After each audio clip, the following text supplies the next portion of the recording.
Words matter. On this episode of Driven Too Far, we're focused on how recruiter promises can be misleading.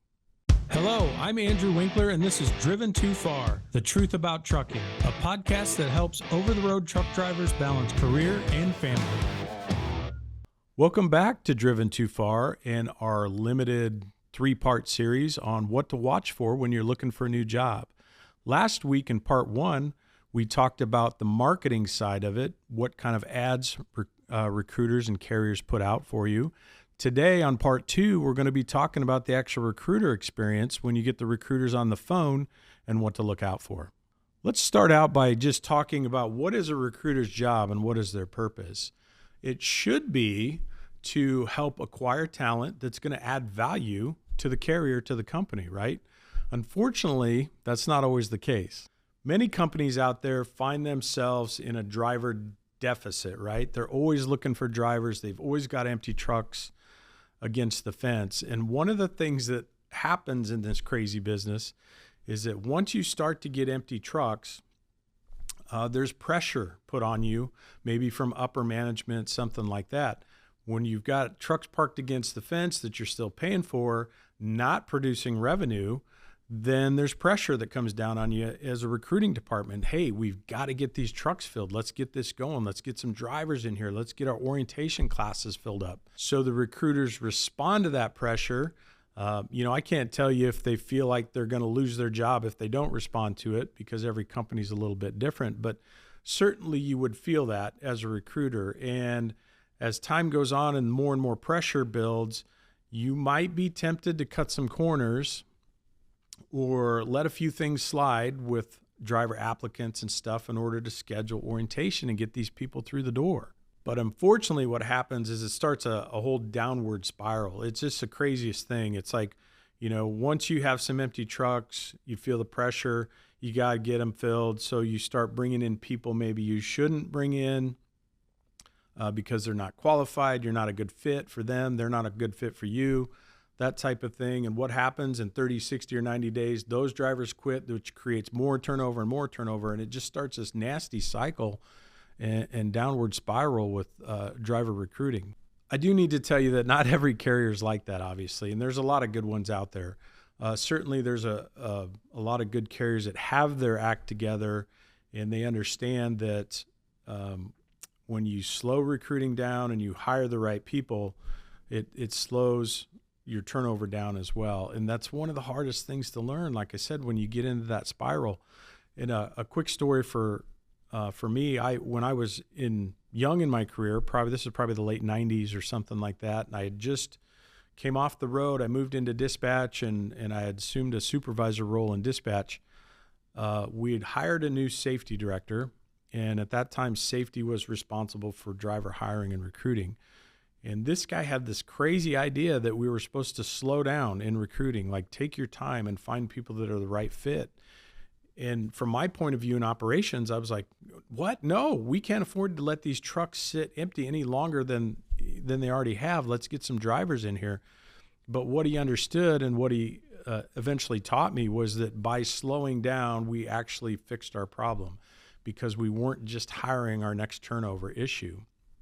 And that's the cycle a lot of carriers get in, especially big carriers. You hear about the big carriers with a lot of high turnover percentage, and the small guys too. But there are a lot of carriers that have their act together. They have a great program. They don't have an empty truck problem. They don't have high turnover problems, and they really got it figured out. I think the key to be a successful recruiter is to understand that you're looking for a handful of things. These are critical things that need to be, everything needs to be a fit. And this is for both sides. This is for the company and the driver's side themselves. So that first critical item that needs to be in place is home time, right? So you have home time expectations. Maybe you're new to the industry, or maybe you're a veteran driver. But the reality is, and it's different for every driver, maybe you need to be home every week, every 2 weeks, maybe you need to be home every other night, depending on your situation. But it's important that you're upfront with that. And when you're going through the recruiting process, when you're vetting carriers and looking at different carriers to go to work for, that the recruiter also understands that. Now, what happens with the recruiters, unfortunately, is they're kind of slick with their words. If you say, I need to be home every weekend, and the recruiter says that and says, I can get you home every week. Now, they didn't say weekend, right? So that's one of the things that you got to really pay attention to the words and what they're saying to you. Because, yes, they can get you through the house or through the terminal once a week, but it may not be on the weekend like you're asking. So listen for those different things. One of the things I think I always tell drivers too when we're hiring and evaluating a driver to see if they're a good fit for us is, where do they live? Do they live somewhere in our main traffic lanes or our main hiring states? Those are areas where we have trucks and traffics and freight all the time, which means we have a way better chance getting them through the house, to the house, off for their vacations and time off when they request, when they live in those high density traffic lanes.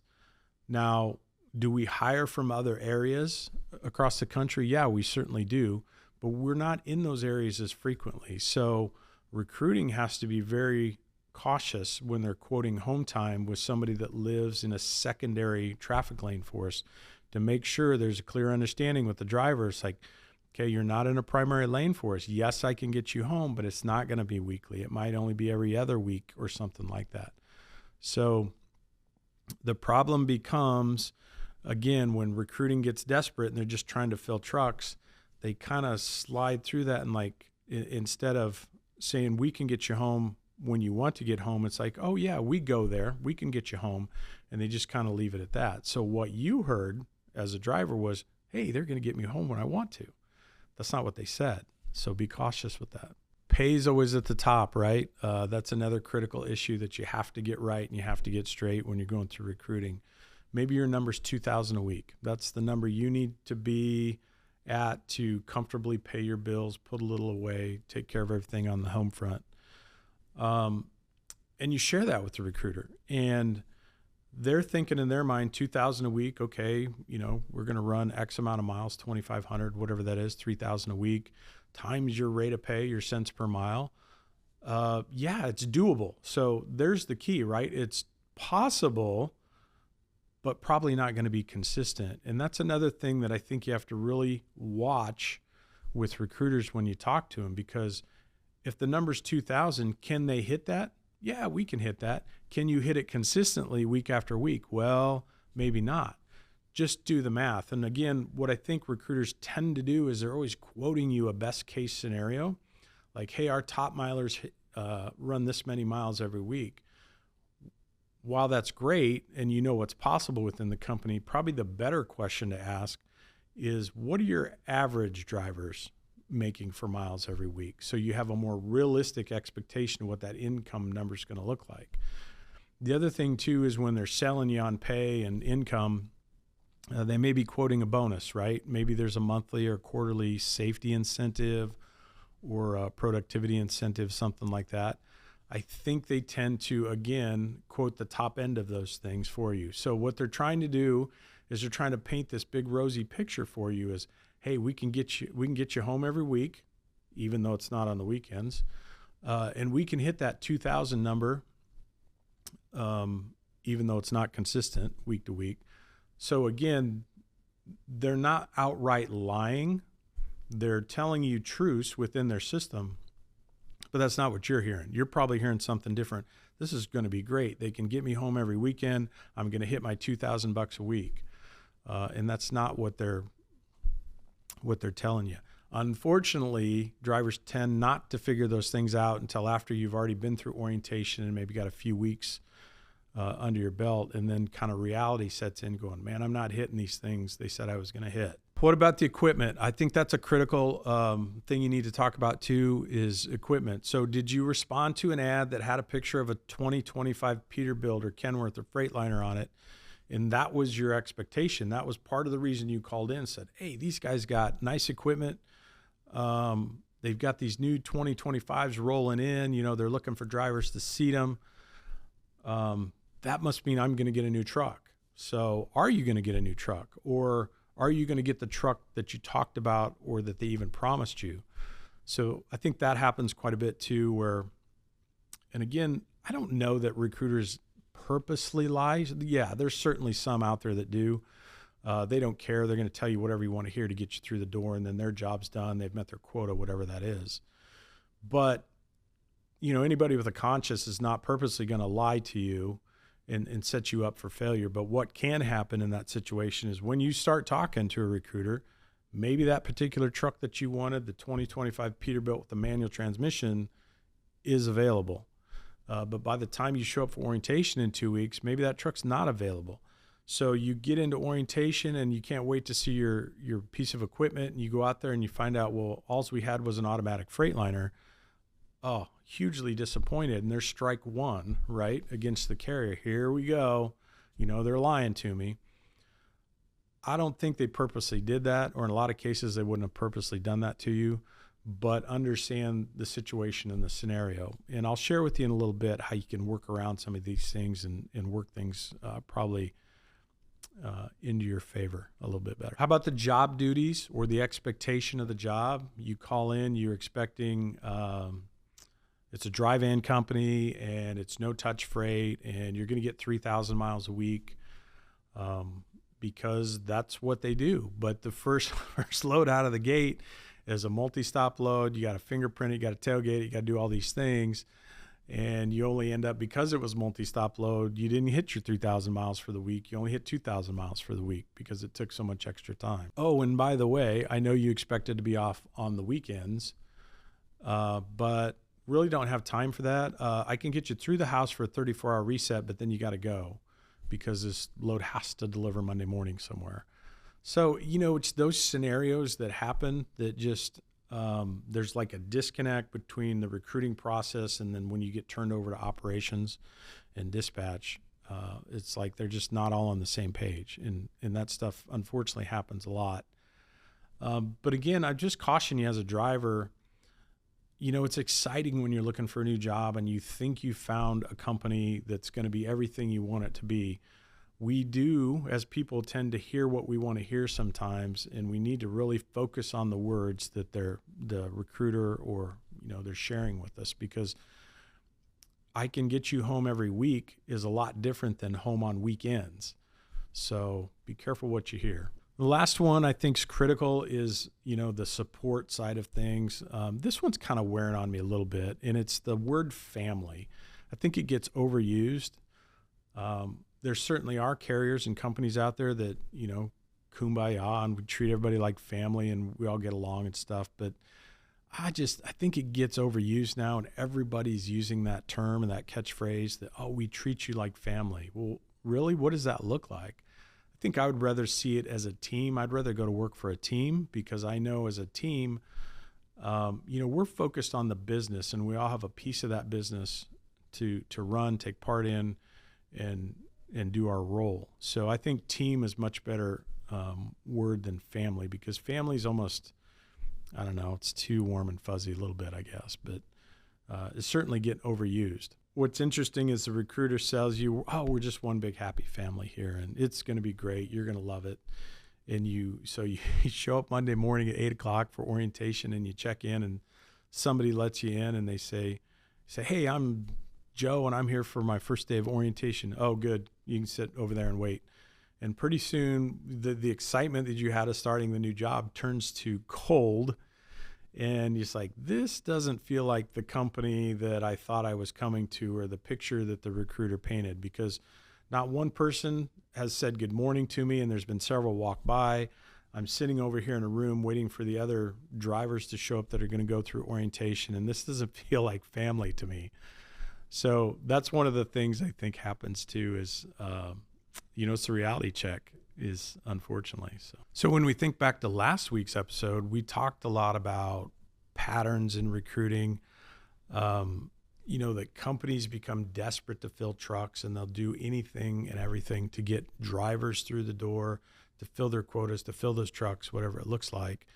And while I don't always think they're outright lying, I think they're very crafted with their words that they use and stuff, can be misleading. So that's certainly what happens here to get the numbers through the door. They're kind of telling you what you want to hear, painting this picture. And then once you get into the door, you're finding out things are a lot different than you thought they were going to be. So the question becomes, what can you do to avoid it? You're working with this recruiter. Some recruiters are really very professional, you know what, and they take a lot of pride in their job and they do it absolutely right. And those people are to be commended, you know, in their approach to the job. Then there's those that just, they don't care. Their job is to get people through the door. I had a quota of 10 drivers this week. I got 10 drivers in orientation. I hit my goal, and they don't care at what cost that comes. They don't care if you stay, you go, whatever. But the best way for you to avoid problems is the research side of things. You've got to research these companies. And one of the things I would do, again, last week in the episode, we talked about the marketing techniques they use and how they can be a little bit shady sometimes. But get on the internet, get on a website, get on the social media sites and start doing the research.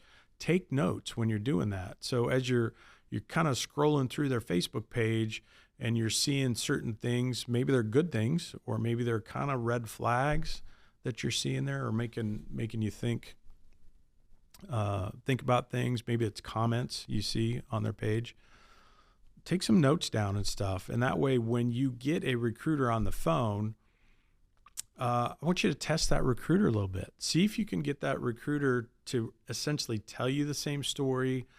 Is the story going to be different? So in other words, if the ad says you're going to make $3,000 to $4,000 a week, and the recruiter says, yeah, it's going to be $2,000 to $2,500 a week, okay, now we've got an issue, right? It's not everything's on the same page. So that's why you're taking notes, and that's why you're doing the research ahead of time before you get a recruiter on the phone. If you didn't take notes, you didn't do the research, and you just go up by what the recruiter's telling you, and they're a really good salesman or salesperson, you know, they get excited and they, you know, make you feel warm and fuzzy and welcome. They're gonna get you scheduled for orientation. You're gonna feel good about it. But do the research. That's the biggest thing you can do, and then try to trip them up a little bit. Test that recruiter. Remember, this is a two-way interview for a job. It's you looking at the company to see if that's a fit, and that recruiter should also be looking to you to see if you're a good fit for the company as well. One of the things you could do in the research is talk to other drivers that work or have worked for the company. But when you do that, I think you have to ask the right questions. So you don't want the question to be, hey, are they a good company to work for? Because all you're going to get is a yes, no response. A better question to ask would be, tell me about your experience in orientation when you first started with that company, and was there anything that you found out that was different from how they recruited you to kind of the reality of things when you started in orientation? And if you just get that driver to start talking, you're probably going to learn a lot from them. Now, if the company's legit, you know, hopefully that's the way the conversation goes. Like, yeah, I have to tell you that recruiting told me this, and when I got in orientation, that's exactly the way it was. But most drivers aren't going to hold anything back. You know, if they thought it was going to be this and it turned out to be something else, I've found drivers to be pretty honest about that stuff and willing to talk. So they're just like, well, they told me 3,000 miles a week, but the reality is once I got going, I really struggled to get 2,500 a week. That's good information, and that's the reason you're doing this research before you make a commitment to that carrier and before you make a mistake potentially. What about visiting the terminal? So again, hopefully you're looking at carriers that are close to you, or maybe you're driving through their traffic lane. So if you ever have an opportunity to swing by or stop by their terminal, do that. Make that arrangement with the recruiter, and just say, hey man, I'd like to swing by and maybe check your place out a little bit and see what you guys got going on. I think that's a great telltale sign too when you come in there. So she just sold you on, we're like family, we're warm and fuzzy, and we love all drivers. How did you feel when you walked in the door? Did people say hello, good morning, how are you, it's nice to meet you? Or did they just walk by and ignore you like you weren't even standing there? So those are the advantages to going to the terminal and just listening about the activity that's going on. Try to listen to some interaction between a dispatcher and a driver. You know, how is that dispatcher talking to that driver? Is it at a professional level? Are they talking to the driver like just a number and they don't really matter? something like that. So you can learn a lot by physically going to that terminal and checking it out. So my best advice while you're going through this process is get the offer in writing. So you've responded to a marketing ad. You've now talked to a recruiter and you're going through the process. You've probably filled out an application at this point. The recruiter's at the point where they're going to make you a job offer. Get that job offer in writing. Get it in an email form, something. So when you go to orientation that first day, you know, and make sure it's specific too. Not just, if they promised you 3,000 miles a week, get that in writing, get it in black and white. If they promised you home on weekends or home every 2 weeks for 3 days, 4 days off, whatever their policy is, get all that stuff in writing. If they promised you a Peterbilt with a manual transmission, get it in writing. Because what happens is when you go through orientation and you start to see some of these things aren't coming like they should, I would not be hesitant to ask to speak to a manager, a supervisor, whatever that looks like, the owner possibly, because this is your opportunity to hold them accountable. Go, listen, I quit my other job. I came to you guys in good faith because you said you could deliver these things and none of these things are happening. Here it is in writing. This is what your recruiter told me they were going to do for me. I'm going to guess if somebody came to me like that and I ever found out that we weren't living up to expectations that we put out there, I would make sure that we lived up to those expectations. I would definitely pull some strings because that's the last thing I want to happen is somebody to have a bad experience in our orientation and we break trust right away within the first few days. That's not how we're going to operate. That's not how we run our business day to day. So that's the importance of getting it in writing. It gives you leverage down the road should you need it. And maybe it's something you don't need right away. Maybe stuff starts out really good and then slowly tapers off a few months down the road, starts to slip a little bit.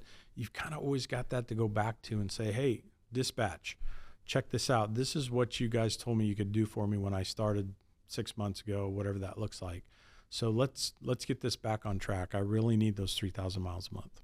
So the message today was all about hold those recruiters accountable. There's some things you should do is take good notes, do your research, be careful with the words. Make sure you're hearing the words they're using because I think that's one of the techniques a lot of recruiters do. They use kind of generalized words and not specifics. While us as drivers, we tend to hear what we want to hear. So be careful with that. You don't get caught in that trap. And then again, if you can get everything in writing of what they're offering you in the job, I think that's going to give you leverage down the road and you're going to be a lot better off. Thanks again for joining us on this episode of Driven Too Far.